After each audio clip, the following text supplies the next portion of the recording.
স্বরাষ্ট্র উপদেষ্টা অবসরপ্রাপ্ত লেফটেন্যান্ট জেনারেল জাহাঙ্গীর আলম চৌধুরী জানিয়েছেন ৭ জানুয়ারির মধ্যে হাদি হত্যা মামলার চার্জশিট দাখিল করা হবে। অন্তর্বর্তী সরকারের মেয়াদের মধ্যে হাদির খুনিদের বিচার শেষ করার প্রতিশ্রুতি দেন তিনি। রবিবার সচিবালয়ে আইনশৃঙ্খলা সংক্রান্ত কোর কমিটির সভা শেষে এক ব্রিফিংয়ে এই প্রতিশ্রুতি দেন স্বরাষ্ট্র উপদেষ্টা।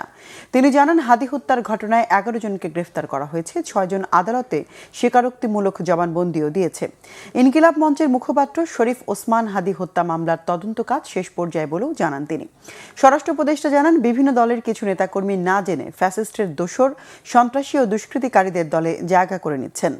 হাদির মতো হত্যাকাণ্ড এড়াতে এই বিষয়ে রাজনৈতিক দলগুলোকে সচেতন হতে হবে। দলের ভেতরে আড়ি পেতে থাকা সুবিধাবাদী ও দুষ্কৃতিকারীদের বিরুদ্ধে ব্যবস্থা নিতে আইনশৃঙ্খলা বাহিনীর সহযোগিতা নেওয়ার আহ্বান জানান স্বরাষ্ট্র উপদেষ্টা। মামলাটি তদন্তের শেষ পর্যায়ে রয়েছে। আগামী 10 দিনের মধ্যে 7ই জানুয়ারি 2026 এই মামলায় চার্জশিট দেওয়া সম্ভব হবে বলে আশা করছি। আমি সবাইকে এই বিষয়ে ধৈর্য ধারণ করার অনুরোধ করছি।